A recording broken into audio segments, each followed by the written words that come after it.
the Director General, Department of State Security Services, Mr. Yusuf Magaji, ably represented by the Director of Operations, the Director General, National Intelligence Agency, Ambassador Ahmad Rufai Abubakar, CFR,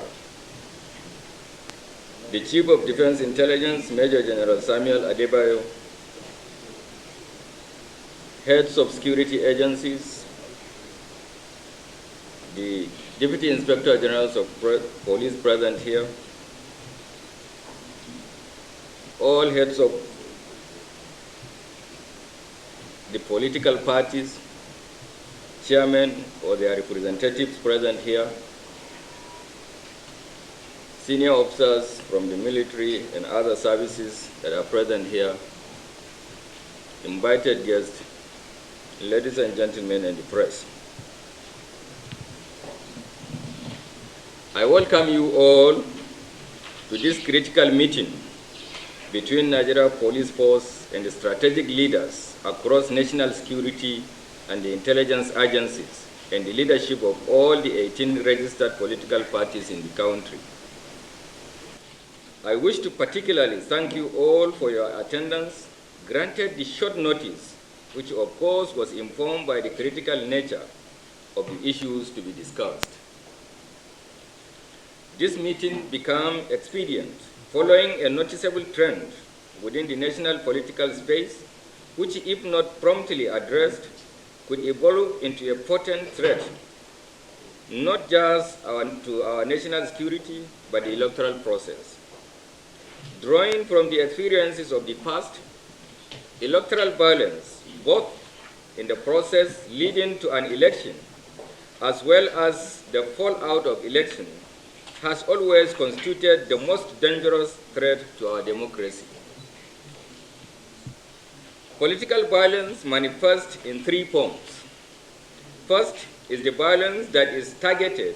at the personnel and asset of the National Electoral Commission, INEC, as recently witnessed in Ogun and Osun states. The second form of political violence manifests in form of inter-party intolerance and violence, which often become particularly pronounced during campaigns,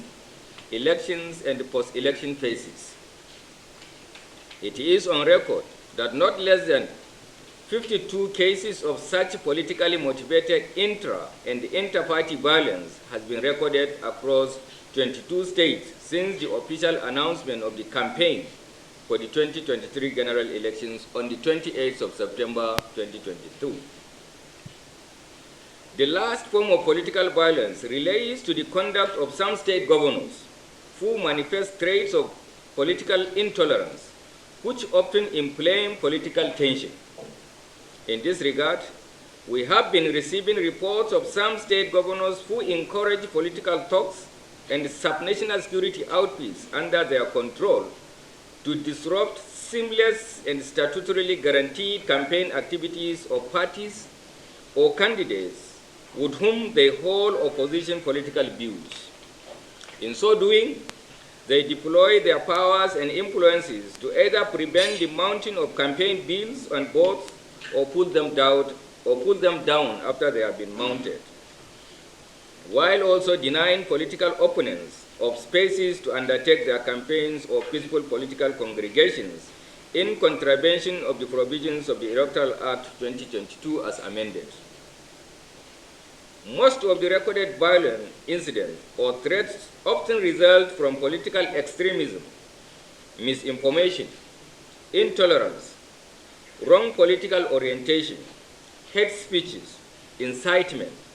and most importantly, the desperation of strategic actors within the political field who often place their parochial political ambitions over and above national security interests and our nation's stable democratic order. Such actors usually give a wrong direction to their party faithfuls, arm them, reorient them, and encourage them to resort to the use of threat, violence, and other extra-legal means to frustrate competing political parties and enforce their own faulty perception of politicking. Even more worrisome is the fact that just about a month ago, the aspirants in the 18 political parties publicly made a firm commitment to the nation to maintain peace and abide by the rule of law and the Electoral Act in their political activities, with the signing of the Peace Accord on 29th of September 2022. To complement this, Mr. President, at various global and national platforms, openly affirmed his commitment to deepen our democratic journey by encouraging the virtues of a peaceful electoral process in which the interests and wishes of the electors take preeminence. This, ladies and gentlemen, is the foundation of democracy,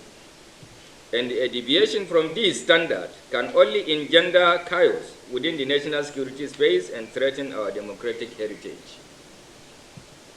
During the emergency meeting of the Interagency Consultative Committee on Election Security on 11th November 2022, the issue of violence within the political space was extensively discussed, and it was recognized that there was an urgent need to adopt an all stakeholders approach towards nipping the trend in the bud. In furtherance to this resolution, this meeting is therefore convened with the main agenda of engaging the political parties' leadership on this trend and to present a common front in addressing it in the overriding interests of our national security and democracy. In so doing, I must clearly emphasize that violence goes beyond politicking. It is a crime that is well captured under our extant criminal laws, both in its planning and execution. If political thugs are armed with any sort of weapons and inspired by any political actor to advance an illegal act, including attacking innocent citizens for political purpose or attacking INEC assets and personnel or any other critical infrastructure in the country, such persons and those orchestrating them stand the risk of being brought to justice for specific crime associated with their conduct, regardless of their political affiliation, status, and ambitions. It is therefore important that this meeting should appreciate two critical things. One,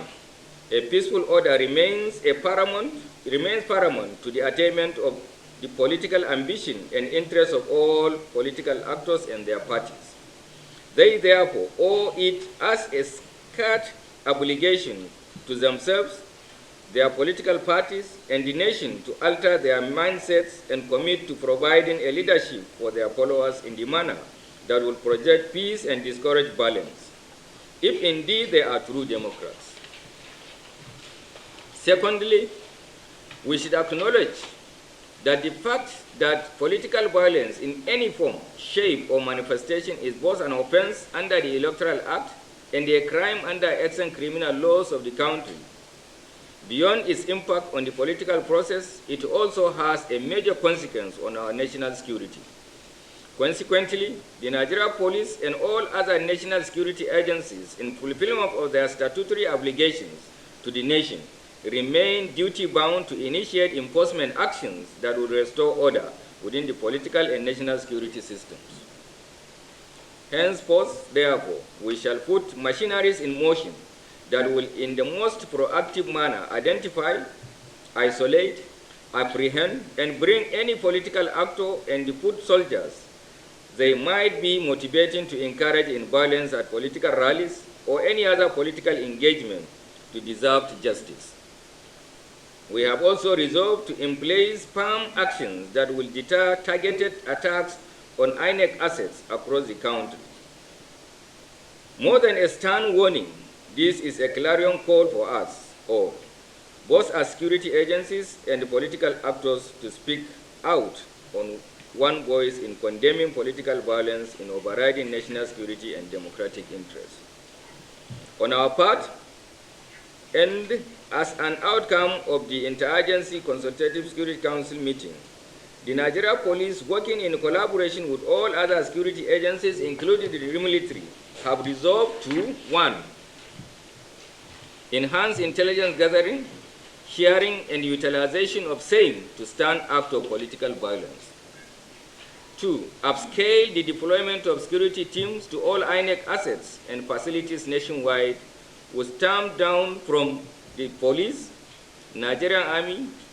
Department of State Services, Nigeria Security and Civil Defense, and the Federal Fire Service. 3. Take decisive lawful action against forbearance of hate speech, incitement to violence, mobilization of tax, and other violations, including the prompt arrest, investigation, and prosecution of offenders in line with the provisions of Section 92 and 93 of the Electoral Act as amended. Those clearly arrested will face prosecution.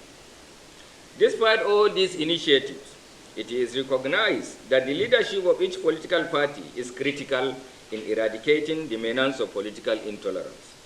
threat, violence, and other negative tendencies in our democratic culture. This is because they are the strategic gatekeepers to our democracy, whose conducts or misconducts do have a reverberating effect on the actions of their followers as well as on the national political space. It is for this reason that I wish to appeal to the leadership of all political parties here seated to be determined to show the right leadership, virtues, and publicly disassociate themselves from acts of political brigandage and violence, as this is the only way we can reassure our citizens and the international community of our nation's commitment to a peaceful 2023 general election. I wish to similarly appeal to the Independent National Electoral Commission to, in cognizance of their critical regulatory enforcement and supervisory role as enshrined in the Electoral Act 2022,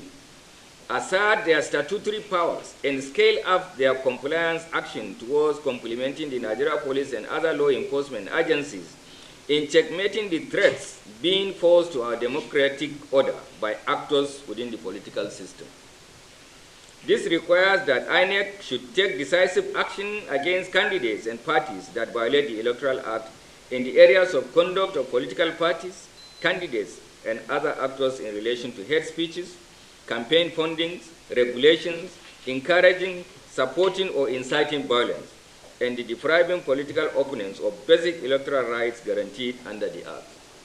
On this note, I welcome you all to this meeting and look forward to an outcome that will address in the most sustainable manner the identified negative tendencies that are threatening our democratic process. I once again thank you all for your attendance.